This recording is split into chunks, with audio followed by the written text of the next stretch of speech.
Hi, welcome to STATSprofessor.com. Let's take a look inside the members area together. So I'm going to click on the login icon here. I'm going to log into the Stats 1 course. So we're in the Statistics 1 course here at STATSprofessor, and if you look in the left-hand panel of your members area, you will see the chapters that are included in your course, and beneath that you will see the sample exams that are included as well. If you click the course document link here, you will have a set of useful documents for the course, like a suggested study schedule, and then you have the formula cards or formula sheets for the different chapters. So here's the formula card, for example, for chapter 3.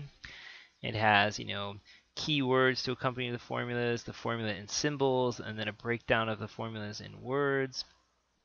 After that, you have statistical tables, and here's an example of a stats table that's included with the course. This is the T table that's very commonly used in the second half of the Stats 1 course.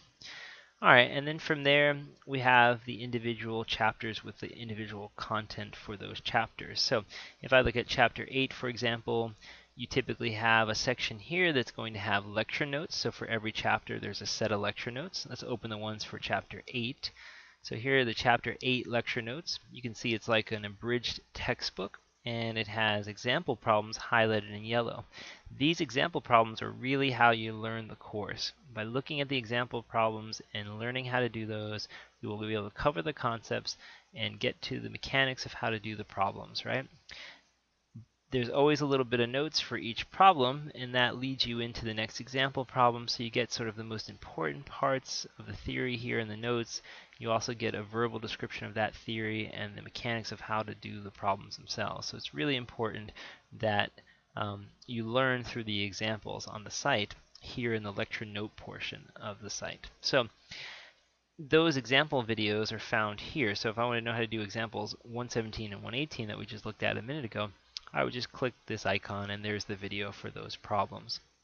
Let's look at the videos briefly here for a minute.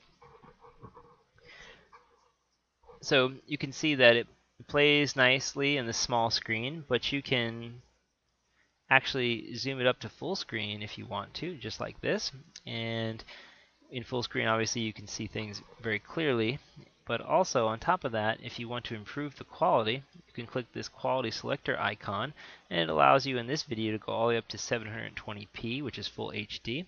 All the videos can be played at high definition settings. Some go as high as 1080p, so it's really great as well. Alright, so you have the videos that will walk you through how to solve those problems, and you would do that for all the lecture notes and all the lecture examples. Once you finish that, ideally you would then try to do the homework. At the bottom of every chapter, there's a set of practice problems, which is a full set of homework. So let's open up some of those.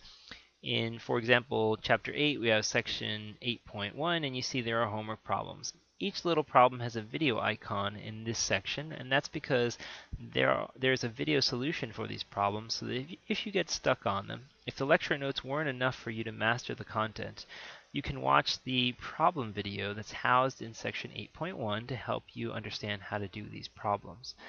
Beneath that, there are text solutions to each question. So, of course, you don't want to go watch a video for a problem if you already know how to do it. So, you would try the problem, check your answer. If you got it right, there's no need to watch the video. You move on to the next question, so on and so forth. But if you should miss something, you would go to section 8.1 and you would find the video devoted to this topic. Alright, so throughout the set of notes and throughout the homework you have these problems with video icons, and of course there's always text solutions for every problem. Let's take a look then at what else you will find in these sections. So in the individual sections like 8.1, 8.2, 8.3, you're going to see a diversity of kinds of videos, and then another thing down here called Now You Try It. So let's just talk about what the concept videos are first. A concept video is just me on the whiteboard explaining the concept that's important for this section. So in some sections there's lots of concept videos, like in this one there's actually 7, and these 7 videos for this section actually break down hypothesis testing into 7 steps, and each video is devoted to each step. That's why you can see each video is relatively short, that way you can get it in small digestible chunks. Alright, once you're done with the concept videos, you would again, try the homework problems, and if you have any issue with any of them, these are what the problem videos look like. So this problem here is a homework problem on the site. If you got stuck on it and couldn't do the problem, you would then watch the video solution for that particular problem. And again, it's in this case different. It's not me on the whiteboard, but it's me being shot from overhead, so it appears like you're almost being private tutored by me.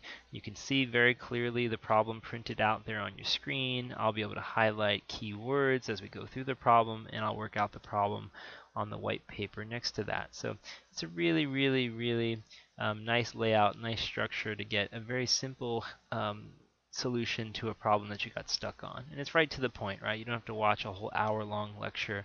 You just go right to the thing you're having trouble with, and you figure out the answer to it by watching this brief video. All right. After the problem videos, you'll sometimes see a graphing calculator video. Anytime a section of the course can be done with a graphing calculator, I have a video devoted to it. The reason why I'm doing this is because lots of people these days use the graphing calculators in their statistics course. And so this video allows you to learn how to master the calculator to solve those problems that the calculator can do efficiently. And it's really nice again because, again, while it's playing, you're able to see me up close, work out the problem, and hit the keys so you know exactly what you have to push to get through the problem. Right, so you can see it nice and clearly.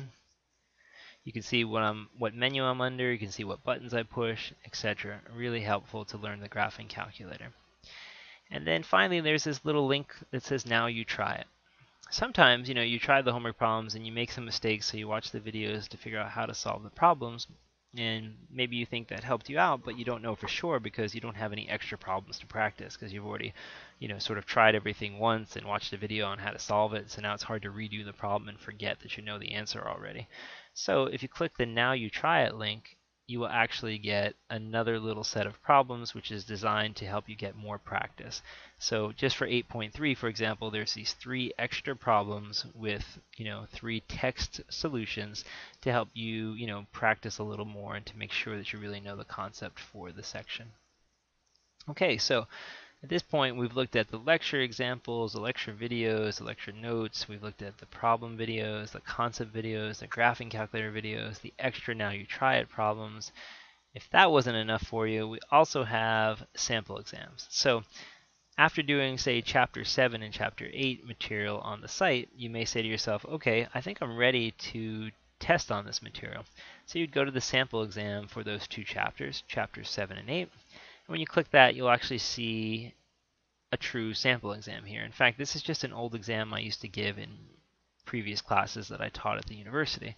So if I want to know how to do, question 3, I would, try to solve the problem, work out the answer, then I would click it, and I would check View Answer. So I click that, and it gives me the solution. So this problem is a confidence interval. I get an interval solution from the problem, and I'd say, okay, so there's my answer. Did I have that right or not? If I had it wrong, I can watch the video, and the video will explain to me how to do it. And again, the videos are short because at this point, you've already done all the studying. You know the concepts.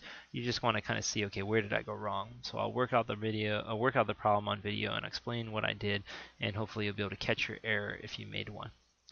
All right, and that's essentially what the site has to offer in a nutshell.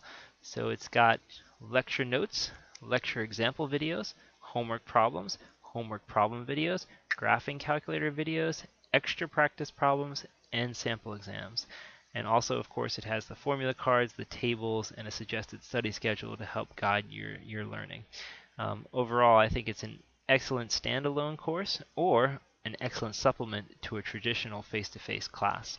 And of course, in online classes, it's excellent as well because it usually offers more instruction than most people are providing in their online classes at the university today. All right, so I hope you choose to become a member, and regardless of whether you do or not, I wish you luck in your statistics course this semester.